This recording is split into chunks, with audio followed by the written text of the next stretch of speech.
6 ದಿನಗಳ ವನವಾಸಕ್ಕೆ ಕೊನೆಗೂ ಕೂಡ ಇತಿಶ್ರೀ ಹಾಡಿದ್ದಾರೆ ದಳಪತಿ. 118 ಮ್ಯಾಜಿಕ್ ನಂಬರನ್ನು ತಲುಪುವಲ್ಲಿ ಕೊನೆಗೂ ಕೂಡ ಸಕ್ಸಸ್ ಆಗಿದ್ದಾರೆ.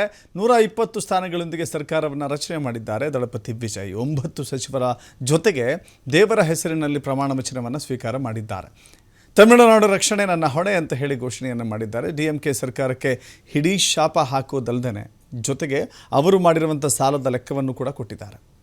ಈ ಕಾರ್ಯಕ್ರಮದಲ್ಲಿ ರಾಹುಲ್ ಗಾಂಧಿ ಕೂಡ ಭಾಗಿಯಾಗಿದ್ದರು. ಈ ಸಂದರ್ಭದಲ್ಲಿ ಅನೇಕ ಗಣ್ಯರು ಕೂಡ ಇದ್ದರು. ಹಾಗಾದರೆ ನೋಡಿ, ಇವತ್ತು ಚುನಾವಣೆಯನ್ನು ಗೆದ್ದರು 108 ಸ್ಥಾನಗಳಲ್ಲಿ. ಆದರೂ ಕೂಡ ಸರ್ಕಾರವನ್ನು ರಚನೆ ಮಾಡಲಿಕ್ಕೆ 6 ದಿನಗಳ ಕಾಲ ರಾಜ್ಯಪಾಲರ ಕಚೇರಿಗೆ ಲೋಕಭವನಕ್ಕೆ ಹೋಗೋದು ಬರೋದು. ಆದರೂ ಕೂಡ ಕೊನೆಗೇನಾಯಿತು, 118 ಬೇಕು ಅಂದಾಗ 120 ಶಾಸಕರ ಬೆಂಬಲವನ್ನು ಪಡೆದುಕೊಂಡು ಈಗ ಮುಖ್ಯಮಂತ್ರಿಯಾಗಿದ್ದಾರೆ ವಿಜಯ್. ಇಲ್ಲಿಗೆ ಮುಗಿತಾ ಅಗ್ನಿ ಪರೀಕ್ಷೆ ಅಂತ ಹೇಳಿದ್ರೆ ಖಂಡಿತವಾಗೂ ಇಲ್ಲ. ಯಾಕೆಂದರೆ ಮೇ 13ರ ಡೆಡ್ಲೈನ್ ಇದೆ. ನಾಳೆ ನಾಡಿದ್ದು ಬಿಟ್ಟರೆ ನೆಕ್ಸ್ಟ್ ನೀವು 13ನೇ ತಾರೀಕು ಬಹುಮತವನ್ನು ಸಾಬೀತು ಮಾಡಿಸಲೇಬೇಕು. ಮೇ 13ರ ಗಡುವನ್ನು ರಾಜ್ಯಪಾಲ ಅರ್ಲೇಕರ್ ಕೊಟ್ಟಿದ್ದಾರೆ. Magic number 118 ದಾಟಿದ್ದಾರೆ ದಳಪತಿ.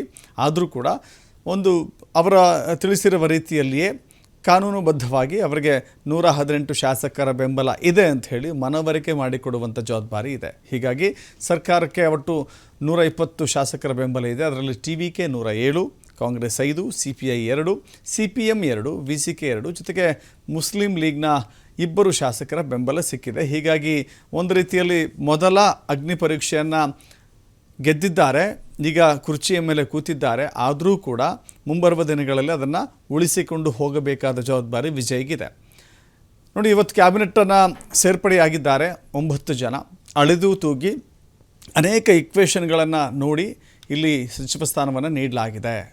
ಆನಂದ್ ಅಂತ ಹೇಳಿ ಚೆನ್ನೈ ತ್ಯಾಗರಾಯನಗರದ ಕ್ಷೇತ್ರದ ಶಾಸಕ ಆನಂದ್ ವಿಜಯ್ ಅಭಿಮಾನಿಗಳ ಸಂಘದ ಅಧ್ಯಕ್ಷ ಕೂಡ ಹೌದು. ಹೀಗಾಗಿ ವಿಜಯ್ CM ಆಗ್ತಾರೆ ಅಂತ ಘೋಷಣೆ ಮಾಡಿದವರು ಅವರು ಕೂಡ ಇಲ್ಲಿ ಸಚಿವರಾಗಿ ಆಯ್ಕೆಯಾಗಿದ್ದಾರೆ. ಇನ್ನು ಅಧವ್ ಅರ್ಜುನ ಅಂತ ಹೇಳಿ ಚೆನ್ನೈನ ವಿಲ್ಲಿವಕ್ಕಂ ಕ್ಷೇತ್ರದ ಶಾಸಕ, ರಾಷ್ಟ್ರ ಮಟ್ಟದಲ್ಲಿ ಬಾಸ್ಕೆಟ್ಬಾಲ್ ಆಟಗಾರ, ಭಾರತದ ಬಾಸ್ಕೆಟ್ಬಾಲ್ ಫೆಡರೇಷನ್ನ ಅಧ್ಯಕ್ಷ. ನೋಡಿ ಎಂಥೆಂಥವರು ಸಚಿವ ಸಂಪುಟದಲ್ಲಿದ್ದಾರೆ ಅಂತ ನಿಮ್ಗೆ ಗಮನಿಸಬೇಕಾಗುತ್ತೆ. ಇನ್ನು ಡಾಕ್ಟರ್ KG ಅರುಣ್ ರಾಜ್, ನಾಮಕ್ಕಲ್ ಜಿಲ್ಲೆಯ ತಿರುಚಂಗೋಡು ಕ್ಷೇತ್ರದ ಶಾಸಕ, ಮಾಜಿ ಭಾರತೀಯ ಕಂದಾಯ ಸೇವೆಯ ಅಧಿಕಾರಿ, ಈ ಹಿಂದೆ ವೈದ್ಯರು ಕೂಡ ಆಗಿದ್ದವರು. ಇನ್ನು ಎಸ್ ಕೀರ್ತನ ಅಂಥೇಳಿ ಕೇವಲ 29 ವರ್ಷ ಆಕೆಗೆ.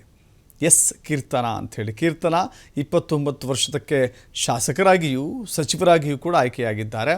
ಪಟಾಕಿ ರಾಜಧಾನಿ ಶಿವಕಾಶಿ ಕ್ಷೇತ್ರದ ಶಾಸಕಿಯವರು, ವಿಜಯ ಸಂಪುಟದಲ್ಲಿ ಅತ್ಯಂತ ಕಿರಿಯ ಶಾಸಕಿ, ಕಿರಿಯ ಸಚಿವೆ ಕೂಡ ಹೌದು. ಇನ್ನು ಡಾಕ್ಟರ್ TK ಪ್ರಭು ಅಂತ ನೋಡಿದ್ರೆ ಕಾರೈಕುಡಿ ಕ್ಷೇತ್ರದ ಶಾಸಕ, ಅವರು ದಂತ ವೈದ್ಯರು ಕೂಡ, BDS ಡಾಕ್ಟರ್, ಡೆಂಟಲ್ ಡಾಕ್ಟರ್ ಕೂಡ ಆಗಿದ್ದಾರೆ. TVK ಪಕ್ಷದಲ್ಲಿ ಒಬ್ಬ ನಿಷ್ಠಾವಂತ ಪ್ರಮುಖ ನಾಯಕ ಆಗಿದ್ದಾರೆ. ಸೊ ಹೀಗಾಗಿ ಅವ್ರಿಗೂ ಕೂಡ ಸಂಪುಟದಲ್ಲಿ ಅವಕಾಶ ಸಿಕ್ಕಿದೆ. ಇನ್ನು ಸೆಂಗೊಟ್ಟಯ್ಯನ್ 9 ಬಾರಿ ಶಾಸಕರಾಗಿ ದಾಖಲೆ ಬರೆದವರು. 9 ಬಾರಿ ಶಾಸಕರಾದಂಥ ಹಿರಿಯರು ಕೂಡ ಇದ್ದಾರೆ. ಅವರು ಅಣ್ಣಾ DMK ಪಕ್ಷದ ಮಾಜಿ ಹಿರಿಯ ನಾಯಕ. ಅಣ್ಣಾ DMKಯಿಂದ ಉಚ್ಚಾಟನೆ ಆಗಿದ್ದರು, TVK ಸೇರ್ಪಡೆಯಾಗಿದ್ದರು. TVKಯಲ್ಲೂ ಕೂಡ ಭರ್ಜರಿ ಗೆಲುವನ್ನು ದಾಖಲಿಸಿ ಸಚಿವರಾಗಿದ್ದಾರೆ. ಇನ್ನು P ವೆಂಕಟರಮಣನ್ ಅಂಥೇಳಿ ಚೆನ್ನೈನ ಮೈಲಾಪುರ ಕ್ಷೇತ್ರದ ಶಾಸಕ, ಖ್ಯಾತ ವಕೀಲ ಮತ್ತು ವಿಜಯ್ ಅವರ ಮ್ಯಾನೇಜರ್ ಅವರ ದೀರ್ಘಕಾಲದ ಸಹಚರ.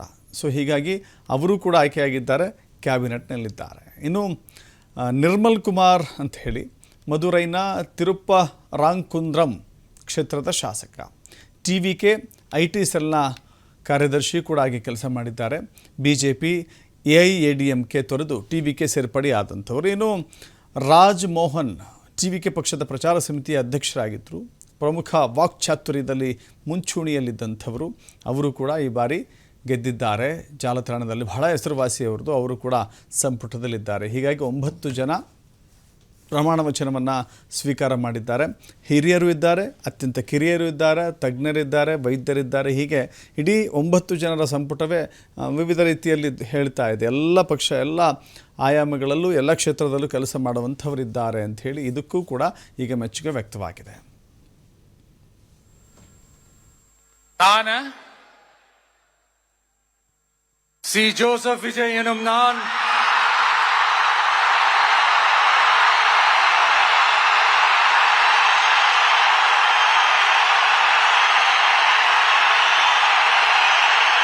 சட்டப்படி அமைக்கப்பெற்ற